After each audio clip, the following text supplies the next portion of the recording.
So today, I have a subject that I call the courage to transition. And in my announcement about this, you can see what I intend to talk about. And I mentioned specifically those brothers and sisters of ours that are currently being so vilified and so under oppression and pressure about being their authentic selves. And that's our transgender and gender nonconforming family members. And I have learned over these decades that we have so much to learn from our transgender non binary family. We learn how to question assignments. We learn how to know when to allow and welcome change. And we can learn how to live authentically. So I want to share a few stories and thoughts that have been my experience, and maybe they relate to yours. I remember when I was first taught the gender Gumby. Young people told me maybe 15, 20 years ago that I was confusing things, that I was blending the idea of gender identity, gender expression, sexual orientation, and that I wasn't really clear about the way I was talking when I was speaking about it.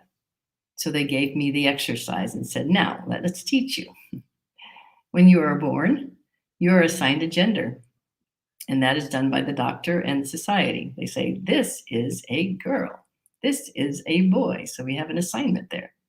Now, as someone evolves in their life, they may become aware of the inner life not matching with the outer look, even if it was assigned to them. So they may feel and intuit and know a different identity than the one that was assigned to them.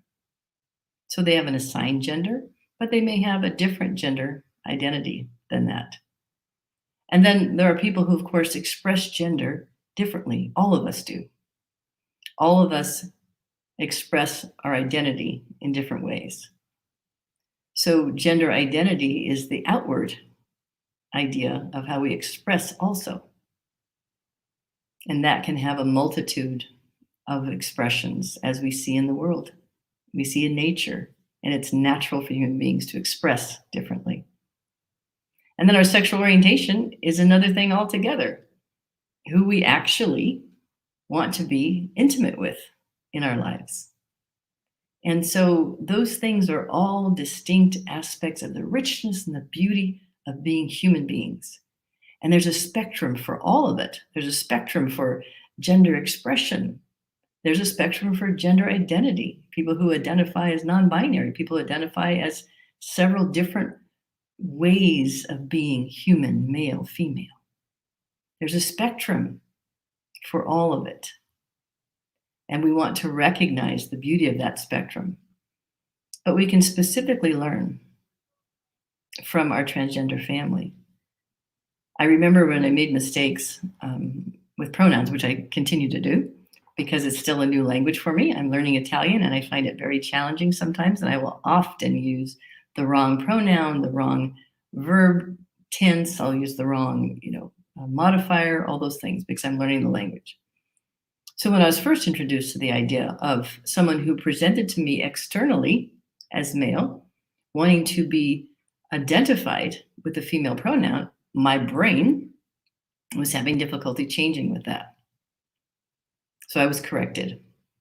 And when someone asked to be spoken of as they, which was plural for them, I had difficulty in my brain using that language because it was after, by this time, almost 50 years, now 64 years of using language in a particular way. So I asked for grace. I requested grace to learn. I continue to request grace to learn how to address someone according to their pronouns and what they prefer. And what a lesson this is for us. So one thing I love about this opportunity is that we have to pay attention to who actually is in front of us, how they're presenting, and we have to be willing to ask questions and be corrected. And so it's a very live experience. And this is a gift that people give us who are living as their authentic selves. I have met several people over the years and have known the privilege to know a few. I remember a colleague who made a transition from being male to female, and that person's wife stayed with him as a transition. And that was extremely challenging for them as a couple because the relationship had to change and they each had to refer to each other differently and need to deal with the society outside. And the depth of their commitment and courage was just amazing to me. I also had some time with a woman whose husband transitioned from female to male. And they had a journey. And one thing she said to me was, if I had not stayed with her becoming him, I would have missed out on such a richness of experience in life. What we went through socially, what we went through with our families, what we went through together to try to figure out how to relate to this shift and change. And this is huge on the scale of a relationship. And I know you can all imagine that. And we all sometimes have challenges with small shifts and changes that we make. So what a lesson, this huge shift and navigating and finding a way to relate to one another. One of the most beautiful expressions I heard in being in community with people was a mother who spoke of her daughter at one point transitioning to her son and the journey that they went on together. And when he transitioned completely into his male identity, she gave him a plaque. They were very devout Christians. And so this was very meaningful to her to accept her son. And so there's a scripture where it is written that God said about Jesus these words. So the mother gave a plaque to this son with these words, "This is my son in whom I am well pleased." For her, that was full circle, acceptance and understanding, and using the language of her faith to make sure her son knew that she was completely embracing him in his identity. So this courage to find a path forward in a society that gives you an assignment and wants you to stick to it and not make people uncomfortable by you thinking about changing from your assignment. This is pathfinding. This is way showing. It lets us know how we might express from the inside out. We may not express gender differently. We may not express that way in terms of our identity, but there are so many things internally calling us to be authentic, and we may or may not listen to them, depending on how challenging the road ahead of us might be. But if we learn to express from the inside out, like our transgender family members do, the inside is saying, this is how I want to express. The inside is saying, this is my identity, and therefore I am going to align with it. I'm going to harmonize with it. What courage that is, and what a lesson for us. And declaring what your good looks like, which is being in alignment with what's inside of you, is a beautiful example that's given to us. I am so reverent to people who have been willing to take the path of showing up completely differently than their assignment and showing up completely differently than what is expected or what is considered more average or of the norm or what we're comfortable with. And what a beautiful wake-up call, people who come to us expressing gender differently externally to say, I'm free as a person who may identify as male to paint my nails. I am free as a person who may identify as female to wear my tux. I am free to wear makeup even if I identify as a man. And all of those things say to us that there's this spectrum of expression, and it's inviting us to our creativity. That may not be our call, but what is our call? What are we called to express that's calling from the inside out? That says, let me align with my authentic self. Let me be who I am in the world. Let me show up fully as me and present that and let the world see the glory of my light from the inside out.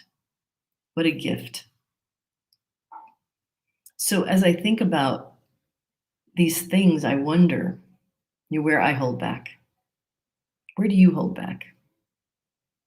Where are you unwilling to transition from a self that doesn't really align with what's happening inside to a self that is aligned with what's happening inside, what you're called to? Are you ready to listen to that inner voice that says to you, this is our next move, this is our next expression, this is our next self. We are a new iteration, we are evolving. Can you listen to that? Do I have the courage to transition from one phase of ourselves, one iteration of ourselves to another iteration of ourselves? We have these beautiful examples out there who are currently being vilified, and instead they could be revered for showing us the way. So I invite us to support our brothers and sisters who make transitions in their life. Support them for the example they are, for the beauty they are, and for the lessons that they gift us through hardship and challenge and risk. I know that I look to my transgender brothers and sisters for what courage looks like, for what authenticity looks like, for what showing up fully as oneself looks like.